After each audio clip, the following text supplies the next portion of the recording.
할 때 어떠신지 모르겠어요. 때로는 아침마다 일어날 때마다 몸이 찌뿌둥하기도 하고, 또 어쩔 때는 오늘 하루를 어떻게 시작해야 하나 근심과 걱정이 있는 분들에게는 또 그런 시간들이 있지 않을까 싶습니다. 오늘 예레미야 애가의 말씀을 보기 위해서 예레미야서를 좀 보길 원합니다. 이스라엘 백성이 붙잡고 있었던 두 가지의 기둥이 있었습니다. 그건 뭐였냐면 첫 번째는요, 성전이었습니다. 우리에게 성전이 있다, 그래서 우리는 망하지 않는다. 두 번째 기둥은 선민사상, 다시 말하면 하나님이 우리를 선택하셨기 때문에 우린 절대 망하지 않는다. 믿음은 맞습니다. 믿음은 맞죠. 그런데 하나님이 선지자를 통해 예레미야 2장 2절에 보면 경고를 하십니다. 우리 예레미야 애가 말고요, 예레미야입니다. 예레미야 2장 2절 제가 읽겠습니다. 네, 예레미야서인데요. 좀 헷갈리죠? 예레미야 2장 2절.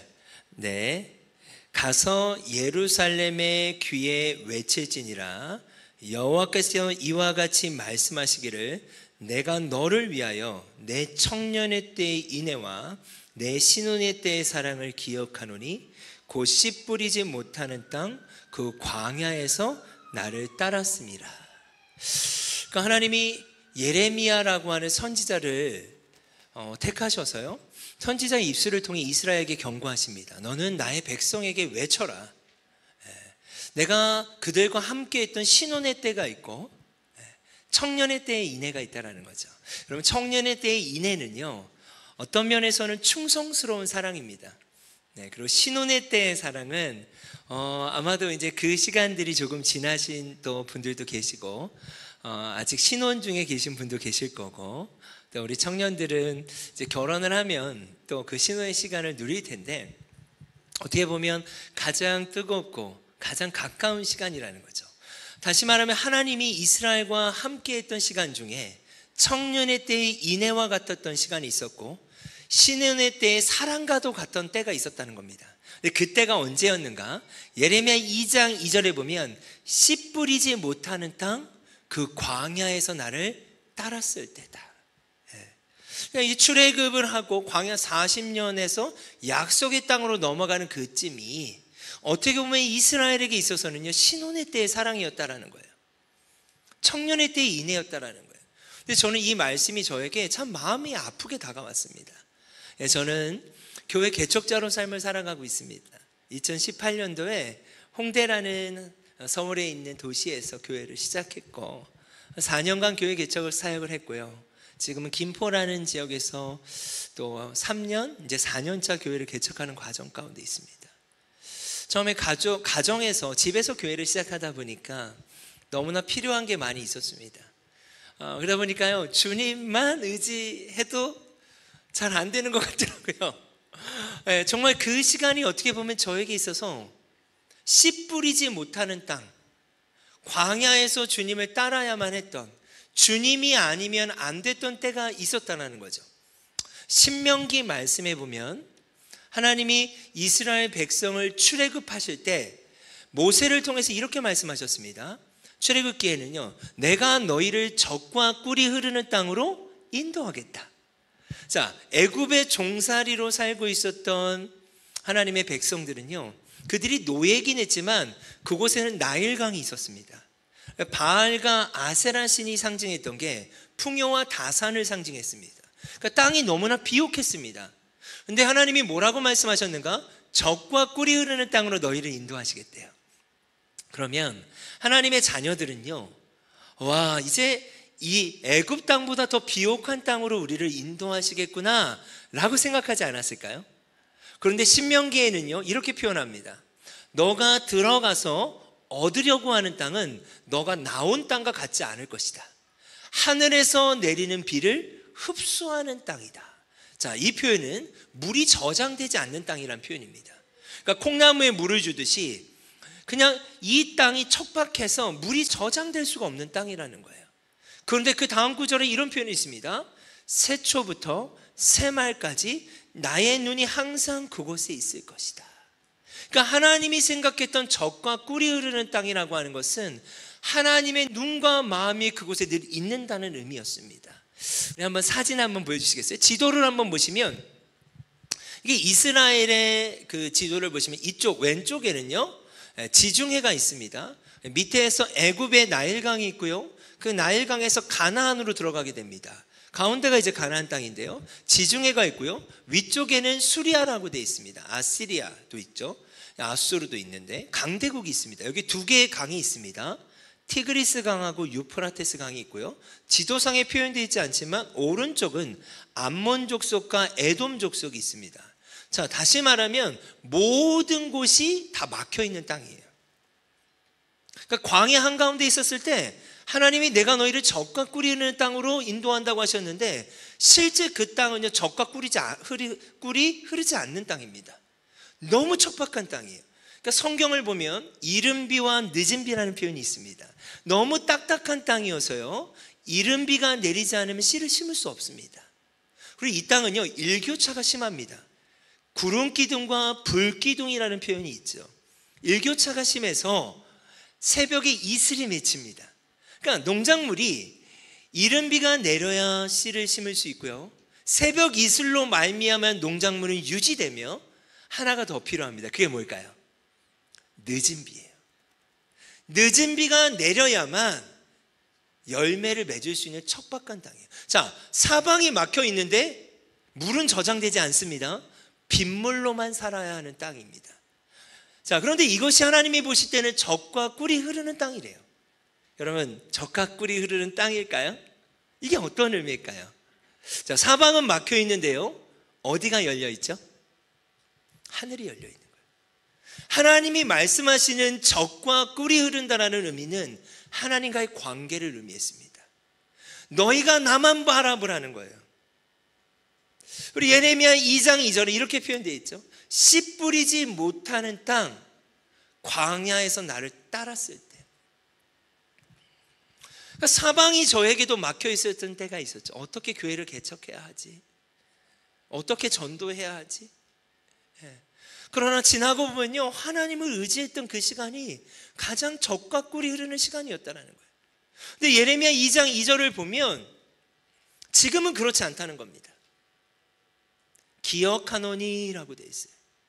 씨 뿌리지 못하는 땅, 그 광야에서 너희가 나를 따랐었는데, 그때는 너희가 나만 바라봤었는데, 그때는 청년의 때에 인애가 있었고 신혼의 때에 사랑이 있었는데 지금은 그렇지 않구나. 그런데요, 이들은 부인합니다. 저희가 언제 그렇습니까? 왜요? 매주 예배가 드려지고 있었어요. 한 번도 예배가 드려지지 않은 적이 없었어요. 그런데 문제는 뭐였는가? 예배는 드려지지만 그들의 삶은 엉망인 거예요. 말씀대로 삶을 살아가지 않습니다. 그런데 이제는 이렇게 얘기합니다. 우리에겐 성전이 있기 때문에 우린 망하지 않는다는 거예요. 하나님이 우리를 선택하셨기 때문에 우린 망할 수 없다는 거예요. 그러나 점점점 그들의 맹목적인 신앙은 그들의 삶을 엉망으로 만들기 시작합니다.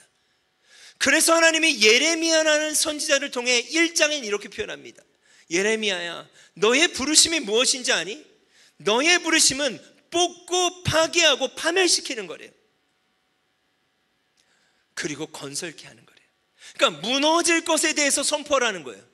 그런데 이들의 잘못된 믿음은 더해갑니다.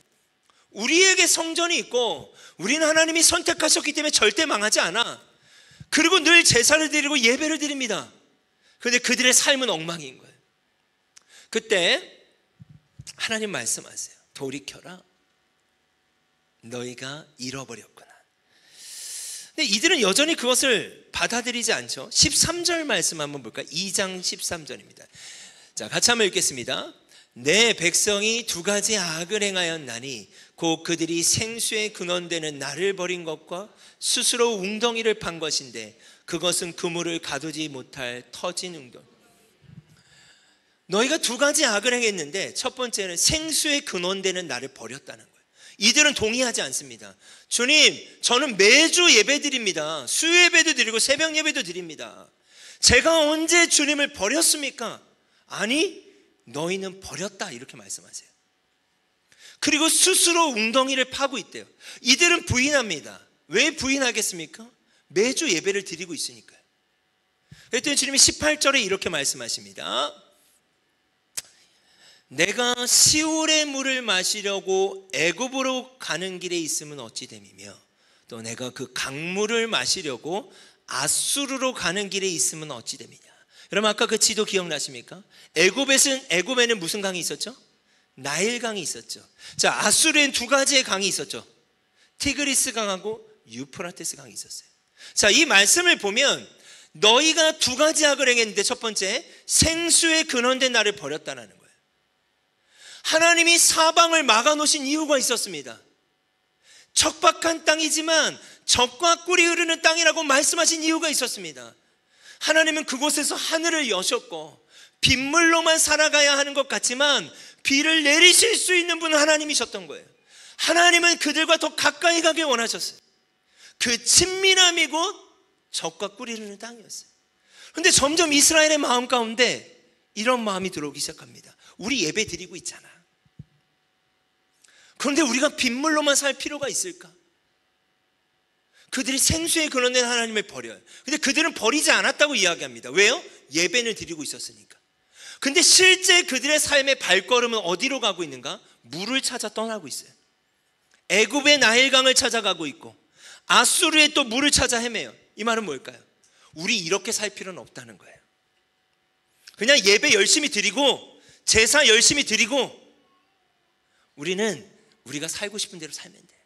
근데 주님이 이렇게 말씀하세요. 이게 바로 생수에 근원된 나를 버린 것이고 스스로 웅덩이를 판 것이다. 그런데 이 웅덩이는 터져버릴 웅덩이다. 이 말씀이 저에게 다가왔어요. 제가 하나님이 아니면 안 된다고 살아갔던 시간들이 있습니다. 근데 어느덧 교회를 개척하고 개척자로 살아가면서 하나님을 의지하기보다 보이는 대로 가려고 하는 제 모습이 있는 거예요. 그때 이 말씀을 하나님 저에게 주셨어요. 너무 마음이 아팠어요. 여전히 제가 하나님을 버리지 않았다라고 말하고 싶지만 실제 제 삶의 걸음은 애굽으로 가고 있고 아수르로 가고 있다는 거예요. 물을 찾아서 내 경험을 의지하고 익숙한 대로 살고 있더라는 거죠. 여러분 그러시지 않겠지만 오늘 말씀을 준비하면서 이런 생각이 들었습니다. 아무것도 할 수 없었을 때, 주님이 아니면 안 됐을 때가 있으시지 않을까요? 여전히 그러십니까? 아니면 익숙한 대로 살고 계십니까? 저는 부활이 있다고 믿습니다. 여러분 믿으십니까? 하나님이 이스라엘을 약속의 땅에 두신 이유가 있다고 생각합니다. 사방에 강대국이 있고 지중해가 있지만 항구가 될 수 없는 지중해입니다. 근데 그것이 젖과 꿀이 흐르는 땅이에요. 하나님이 이 땅에 여러분을 부르셔서 때로는 너무나 척박해 보일 수 있습니다. 제가 할 수 없는 영역이죠. 이민의 삶이 쉽지 않을 수 있습니다. 그러나 이 땅이 약속의 땅이 될 수 있는 이유는 하늘을 여셨기 때문이에요. 하늘에서 비가 내려지기 때문이에요. 근데 선지자가 계속 경고합니다. 돌이켜라. 돌이켜야 한다. 하나님이 무너뜨릴 것이다. 근데 그들은요 맹목적으로 믿었다고 했죠. 절대 우리에게 있는 성전은 무너지지 않는다. 하나님이 우리 선택하셨기 때문에 버리지 않는다. 이 잘못된 믿음을 가지고 마음대로 산 거예요.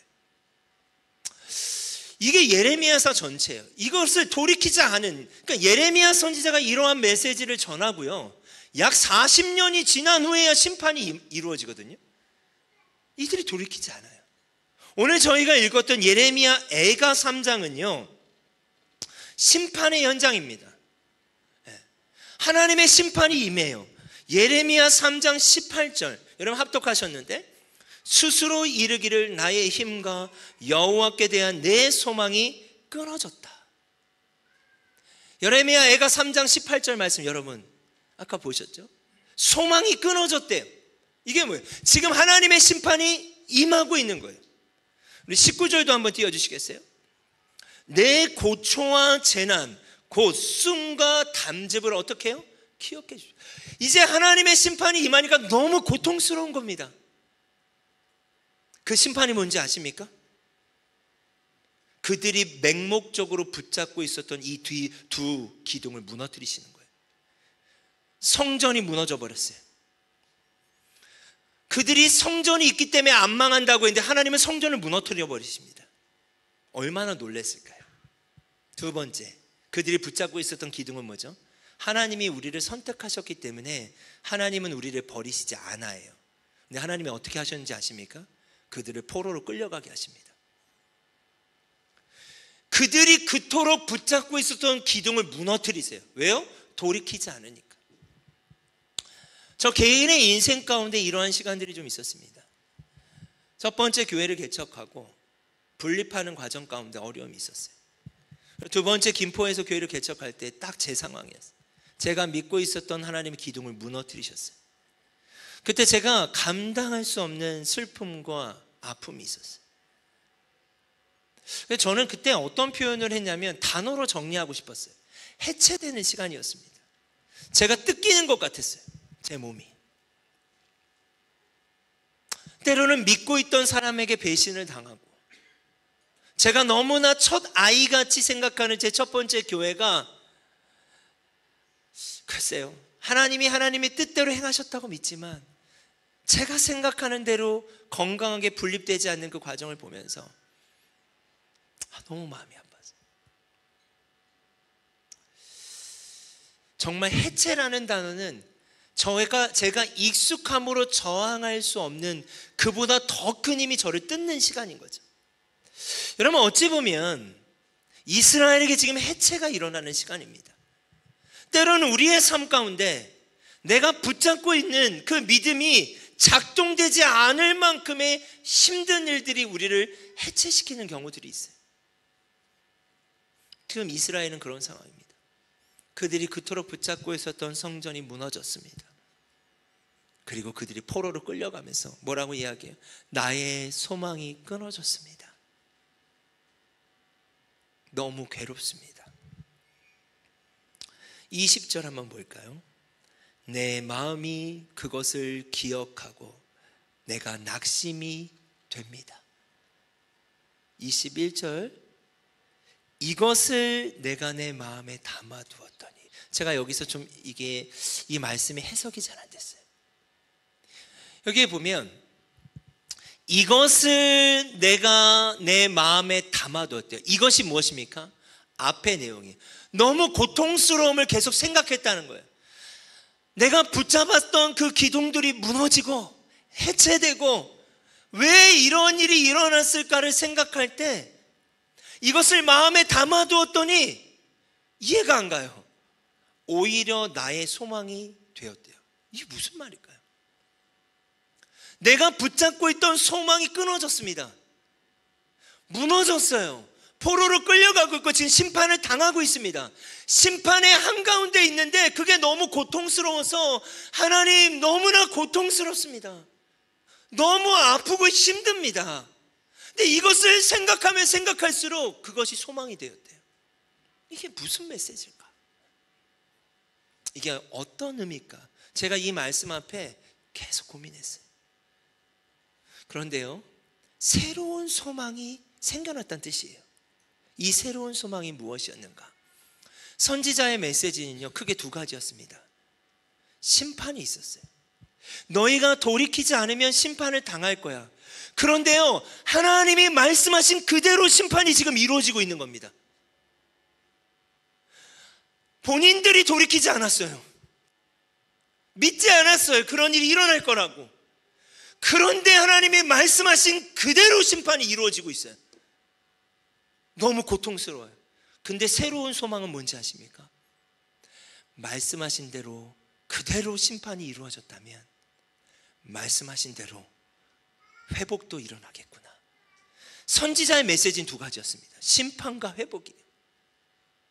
너희가 끌려갈 것이다. 그러나 다시 돌아오게 될 것이다. 심판이 없어진 게 아닙니다. 심판을 너무나 강력하게 받고 있어요. 근데 이 심판을 생각하면 생각할수록 너무나 정확한 거예요. 선지자가 말씀하신 그대로 심판이 이루어지는 거예요. 그걸 마음에 담아두었더니 어떻게 해요? 그렇다면 말씀하신 대로 회복도 일어나겠구나. 심판을 당하면서 새로운 소망이 생겨나고 있는 겁니다. 22절 말씀 같이 한번 합독하겠습니다. 여호와의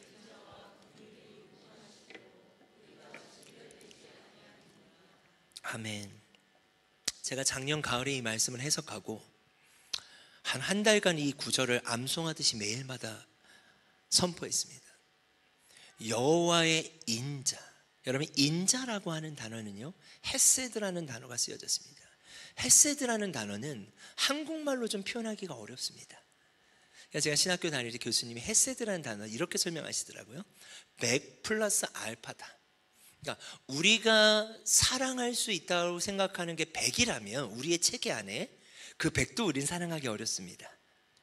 근데 하나님은 우리를 어떻게 사랑하시는가? 플러스 알파로 사랑하세요. 아니, 그보다 더 사랑하세요. 저와 우리 모두가 이 자리에 있을 수 있는 이유가 뭘까요?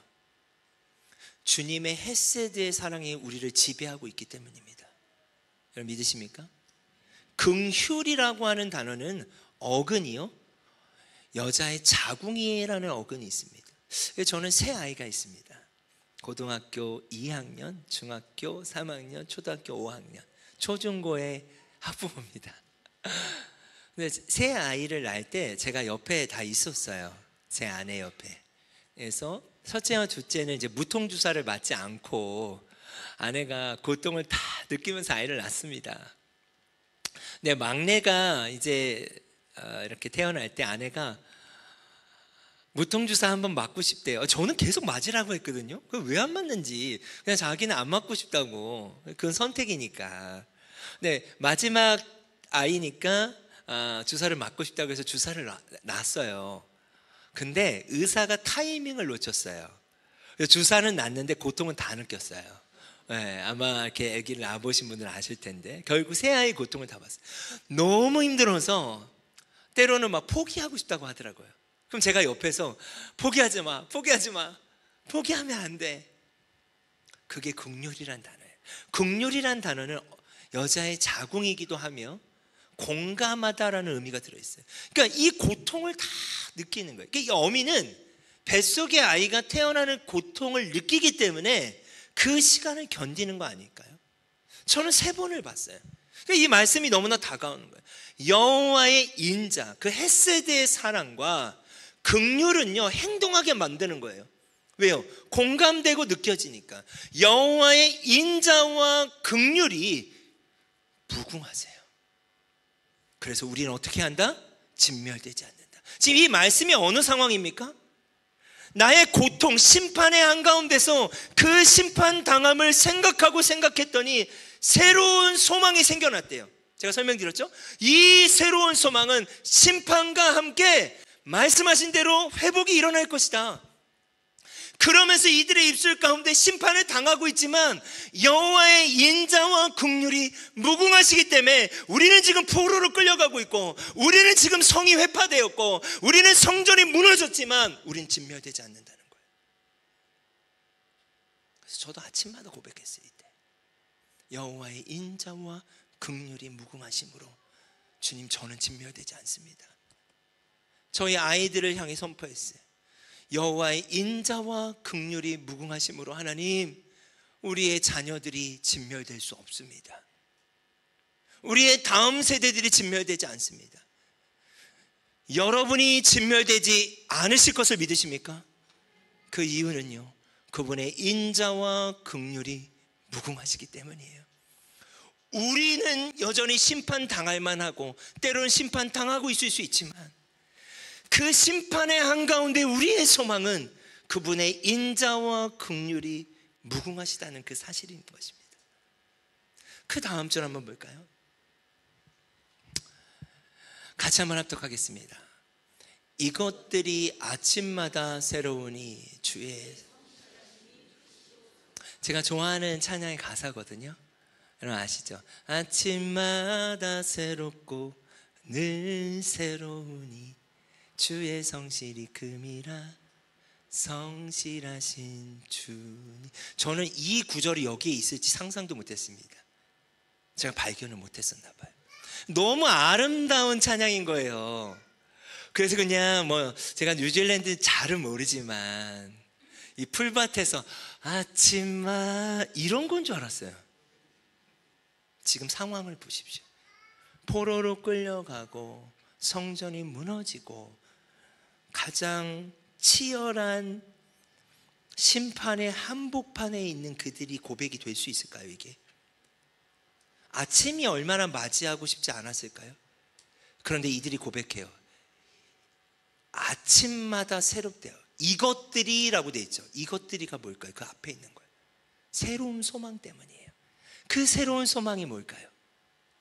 여호와의 인자와 긍휼이 무궁하심으로 나는 진멸되지 않는다. 그 소망이 심판당하고 있지만 회복하실 것에 대한 말씀에 대한 소망이 그 아침을 깨우기 시작하는 것입니다. 아침마다 새로우니 주의 성실하심이 크도다. 여기서 성실하심이라고 하는 건요, 주의 인자와 긍휼을 받는 단어라고 이해하시면 돼요. 주님은 성실하세요. 무궁하시기 때문이에요. 여러분 믿으십니까? 24절, 내 심령에 이르기를, 이제 이렇게 얘기하는, 내 심령에 이르기를 여호와는 나의 기업이시니. 자, 이 버전을 제가 다른 번역으로 한번 읽어드릴게요. 내가 스스로 말하기를 여호와께서 내가 받을 수 있는 유산의 전부시니 내게 희망이 있다고 하였다. 자, 이들의 기업이 있었어요. 어떤 기업이죠? 이들이 약속의 땅에 살면서 이들의 기업은 뭐였습니까? 물이 있는 곳으로 따라갔어요. 애굽으로 가고 거기서 비즈니스 하고 거기서 학교 다니고 예배는 매번 드렸겠지만 그들이 살고 싶은 대로 살던 비즈니스와 기업이 있죠. 근데 하나님은 어떻게 하셨습니까? 그 기업은 터져버릴 웅덩이다. 그리고 하나님 무너뜨리셨어요. 그런데 이들이 고백해요. 심판의 한가운데서 이제 이들이 심령에 이르기를 그 모든 것은 무너졌지만 여호와는 나의 기업이시다. 이 표현은 제가 다시 읽어드릴게요. 여호와께서 내가 받을 수 있는 유산의 전부시다. 이제 진짜 유업인 주님이 주어진 시간이라는 거예요. 여러분 영어 단어에 굿이라고 하는 단어가 있습니다. G-O-O-D. 참 좋은 거죠. 좋다, 선하다. 근데요, 여러분 상상 한번 해보시겠어요? G-O-O-D에 마이너스 G-O-D를 빼면 뭐만 남죠? 아무리 좋아도요, 하나님이 빠지면 nothing이에요. nothing. 이들은 그걸 경험하고 있는 거예요. 그런데 지금 nothing이에요. 모든 걸 다 잃어버렸어요. 0밖에 없어요. nothing이에요. 근데 이들이 뭐라고 이야기합니까? 내가 받을 수 있는 유일한 유산은 여호와십니다. nothing 0 플러스 God, G-O-D는 G-O-O-D예요. 그게 선한 거인 줄 믿습니다. 25절, 26절 같이 읽겠습니다. 기다리는 자들에게나 구하는 영혼들에게 여호와는 선하시도다. 사람이 여호와의 구원을 바라고 잠잠히 기다림이 좋더라. 네. 기다리는 자에게나 구하는 영혼. 여러분 이들이 무엇을 기다릴 수 있었을까요? 아침마다 새로운 그것을 기다리는 거예요. 포로로 살면서도. 그리고 뭐라고 표현합니까? 여호와는 선하시다. 그럼 여기서의 선이라는 말의 뜻은 매우 중요한 의미가 있습니다. 선은 우리 측면에 좋은 것이 아니라 하나님 측면에 가장 좋은 게 선입니다. 지금 이들 측면에 좋은 것을 따라가는 삶을 살았던 이스라엘을 향해서 하나님은 심판하시고 하나님 측면에 가장 좋은 선으로 인도하고 계시는 거예요. 그래서 사람이 여호와의 구원을 바라고 잠잠히 기다림이 좋더라. 여러분 그 하나님의 선이 여러분의 삶의 영역 가운데 침투되길 원합니다. 아멘. 제가 참 좋아하는 말씀인데 로마서 8장 28절, 우리는 알거니와 하나님을 사랑하는 자 곧 그의 뜻대로 부르심을 입은 자들에게는 모든 것이 합력하여 선을 이루리라. 여러분, 믿음이라고 하는 것은요, 모르는 것은 모르는 것으로 두는 게 믿음이라고 저는 믿습니다. 모르는 건 모르는 거예요. 우린 초월자가 아닙니다. 아는 것은 붙잡아야 돼요. 근데 우리는 알거니와라고 돼 있어요. 우리가 무엇을 아는가? 인생에 해석할 수 없는 수많은 난제들이 있습니다. 희노애락이 있습니다. 우리가 아는 것은 무엇인가? 하나님을 사랑하는 자. 여러분, 하나님 사랑하십니까? 그의 뜻대로 부르심을 입은 자. 여러분에게 부르심이 있다고 믿으십니까? 그렇다면 모든 것 안에 고통도 있고 우리가 해석할 수 없는 문제도 있고 희노애락이 다 들어있어요. 그것이 왜 이런지에 대해서 다 알 수 없습니다. 그러나 우리가 아는 것은 무엇입니까? 모든 것을 합력하시는 분이 있다라는 것을 아는 거예요. 근데 그분은 어떤 분이에요? 합력하여 선을 이루시는 분이에요. 이 선은 아가도스라는 단어가 쓰여져 있어요. 신약에 똑같은 의미예요. 하나님 측면에 가장 좋은 거. 여러분, 저는 감히 여러분에게 그렇게 믿음으로 선포하고 싶습니다. 제가 알 수 없지만 제가 아는 것은 하나님이 여러분의 삶을 합력하고 계시고 가장 좋은 선으로 인도하고 계신다고 믿습니다. 그것을 바라볼 때 우리의 삶에 우리의 아침을 새로워질 수 있으며 아침이 맞이하는 것을 힘들어하는 것이 아니라 아침을 맞이할 수 있는 새로운 소망과 찬양이 우리 가운데 시작될 줄 믿습니다. 같이 찬양하시겠습니다. 이 찬양의 가사에는요, 성소에서라는 표현이 있습니다. 거리에서라는 표현이 있습니다. 기쁠 때나 슬플 때나 광야나 골짜기나 주님만 사랑합니다. 포로로 끌려가더라도 이제 정말 나의 기업이 되시는 주님을 바라보고 합력하여 선을 이루시는 분이 진짜 나의 소망인 것을 고백하며 오늘 하늘 그린 공동체가 이 찬양으로 주님께 고백할 수 있었으면 좋겠습니다. 주 사랑합니다. 어제보다 오늘 더 주를 사랑합니다. 주 사랑합니다. 어제보다 오늘 더 사랑합니다. 주 사랑합니다. 주 사랑합니다. 우리가 성소에서 어제보다 기쁠 때나 언제나 주님을 찬양하길 원합니다. 주님 사랑합니다. 주 사랑합니다. 어제보다 오늘 더 사랑합니다. 성소에서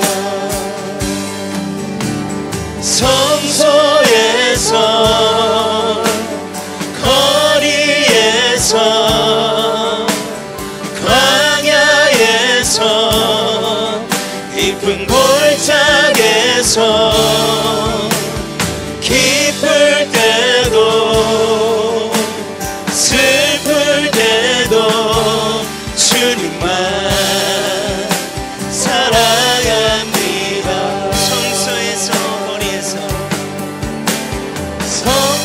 성소에서 거리에서 광야에서 깊은 골짜기에서 기쁠 때도 슬플 때도 주님만 사랑합니다. 다시 한번 이 찬양 고백할 때 우리가 붙잡고 있는 믿음이 있을 수 있다 생각합니다. 그런데 이스라엘은 너무 맹목적으로 믿었습니다. 종교인이 되었고 종교인이라는 건 주님과 관계없이도 예배하는 거라고 생각합니다. 나 예배했고, 그러나 삶은 살고 싶은 대로 사는 거죠. 주님이 저와 우리 모두의 삶을 보고 계신다고 믿습니다. 너의 발걸음이 어디로 가고 있느냐? 애굽으로 가고 있니? 아수르로 가고 있느냐?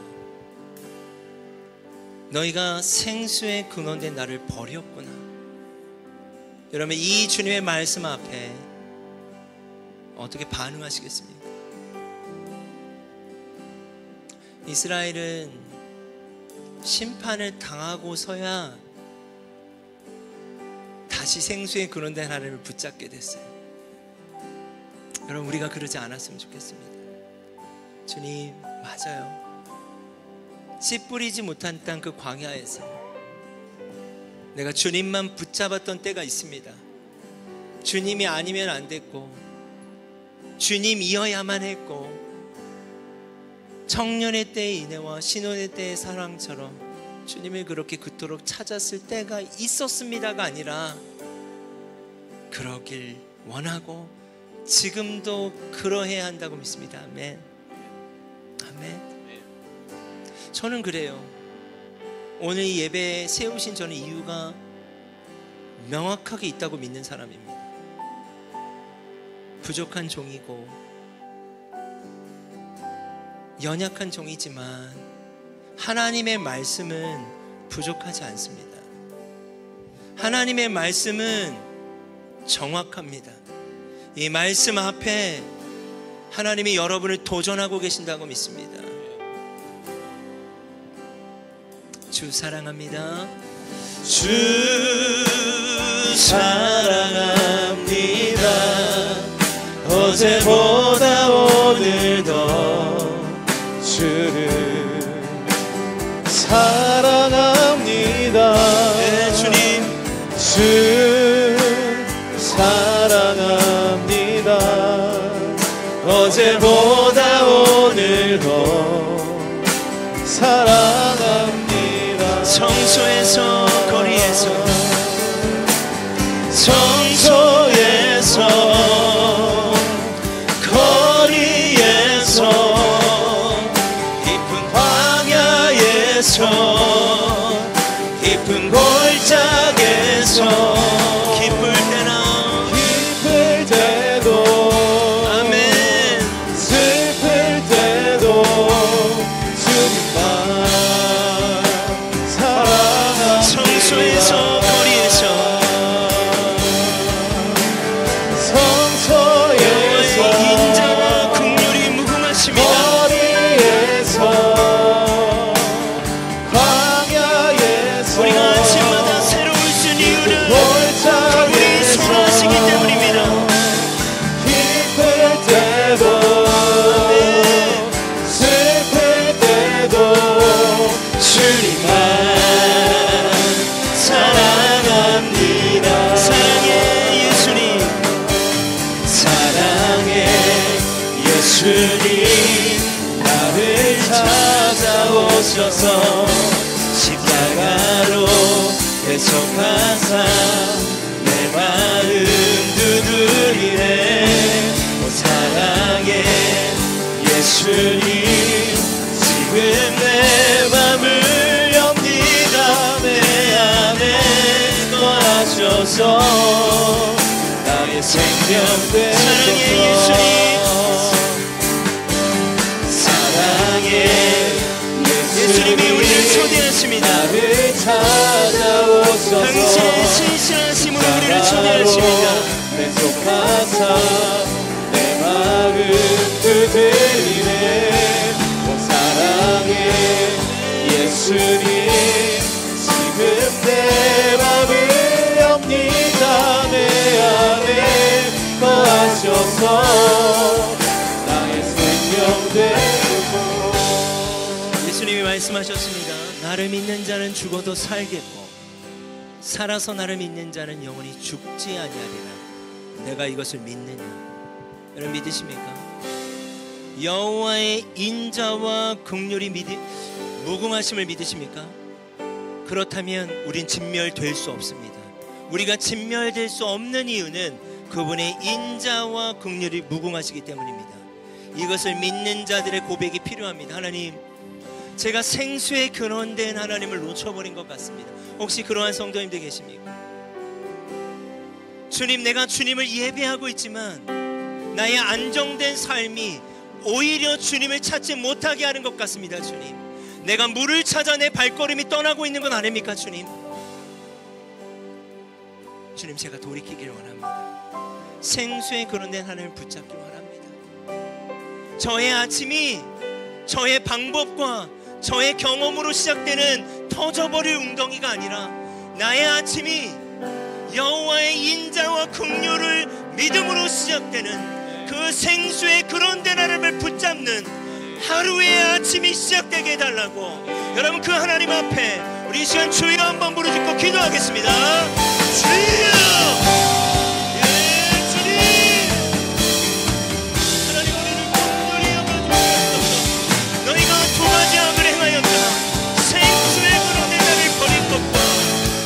스스로 웅덩이를 판 것인데 그 웅덩이를 터져버릴 웅덩이라고 말씀하시는 주님, 다시 한번 주님을 붙잡게 해주셔서 하나님 우리 하늘 그린 공동체 가운데 다시 한번 하나님을 붙잡게 해주셔서 주님이 안되는 영혼을 붙잡아 주셔서 예 주님,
우리의 삶을 안정하게 하는 컨디션이 우리의 기업이 될 수 없습니다. 그건 이 땅에서 다 없어질 것들 아니겠습니까?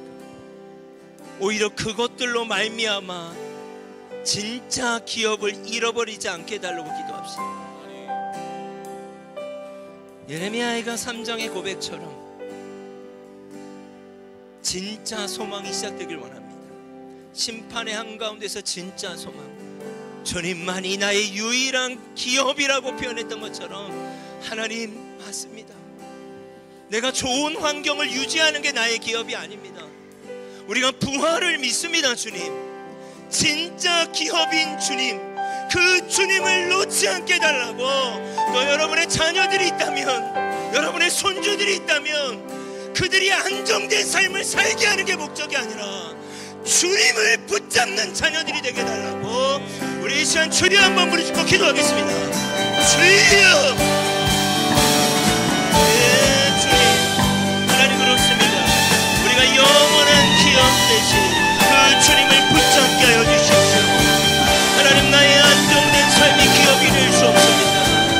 영원한 하나님의 나라를 바라보고 하나님 진짜 기업인 주님을 소유하게 하여 주시옵소서. 우리 하늘 그린 교회 가운데, 하나님 우리 아이들 가운데, 이들의 손자들과 자녀들 가운데, 하나님 다음 세대와 청년들 가운데 진짜 유업을 소유하는 자들 되게 하여 주시옵소서. 진짜 기업을 소유하는 아이들이 되게 하여 주시옵소서. 하나님 이 공동체를 축복합니다. 하늘 그린 교회를 축복합니다. 예 주님, 세상이 감당할 수 없는 자들로 하나님을 소유하는 공동체로, 약속의 땅을 떠나지 않는 공동체로, 생수의 근원된 주님을 붙잡는 하나님 그런 공동체로 나아가게 하여 주시옵소서. 주 사랑합니다. 어제보다 오늘 더 사랑합니다. 주 사랑합니다. 어제보다 오늘 더 사랑합니다. 주 사랑합니다.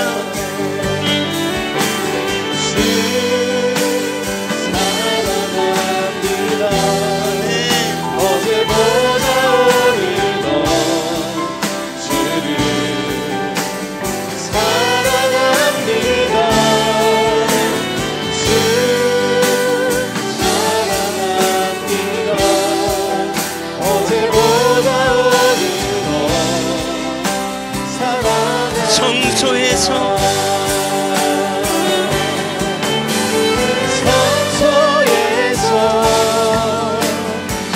거리에서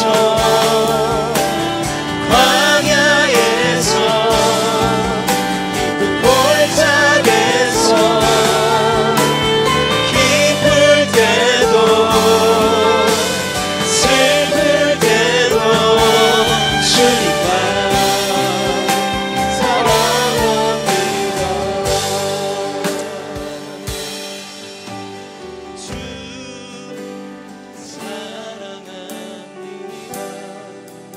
어제보다 오늘도 주를 사랑합니다.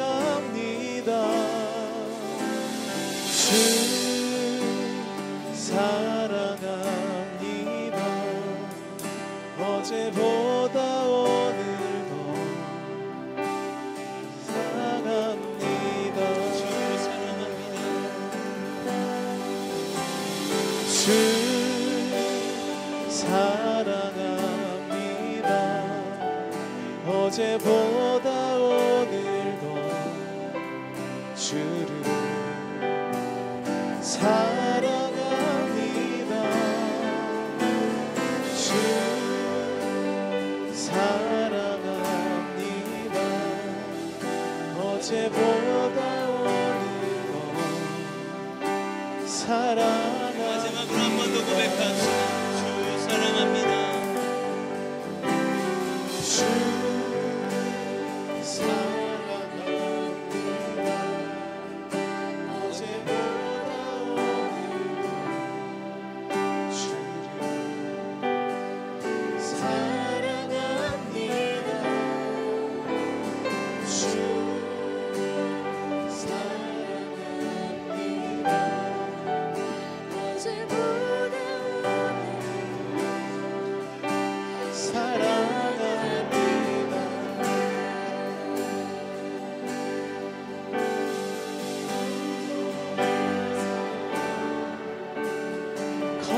거리에서 광야에서 깊은 골짜기에서 기쁠 때도 슬플 때도 주님만 사랑합니다. 하나님 감사합니다. 주님은 어제나 오늘이나 영원히 변함이 없으십니다. 그런데 우리는 어제나 오늘이나 계속 변합니다. 그럼에도 오늘 저와 우리가 주님 앞에 나올 수 있는 이유가 무엇입니까? 늘 생수에 근원된 주님을 붙잡지도 못하는데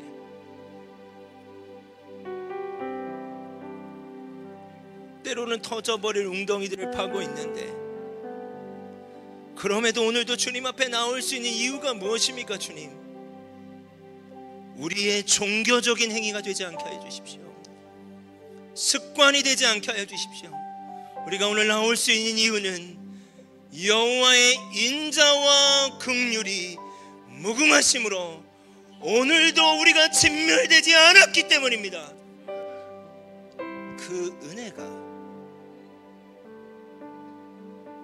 선명해지길 원합니다. 이제는 우리를 사랑하시되 죽기까지 사랑해 주신 예수 그리스도의 은혜와 우리를 사랑하시되 우리를 진멸하지 아니하시고 하나밖에 없는 독생자 예수님을 보내주신 하나님의 놀라우신 사랑하심과 우리를 사랑하시되 우리를 고아와 같이 버려두지 아니하시고 늘 여기 있다 말씀하시는 성령의 내주 교통하심이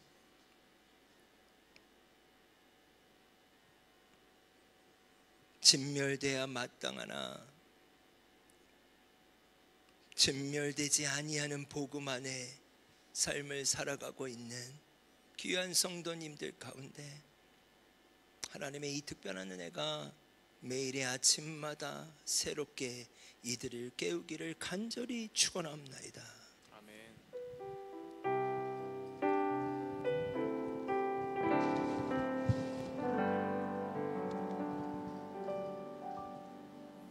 자, 우리 교회 소식 같이 보겠습니다. 오늘 말씀 전해 주신 우리 김상희 목사님은 홍대에서 4년 사역하시고 또 분립하신 후에 지금 김포에서 움직이는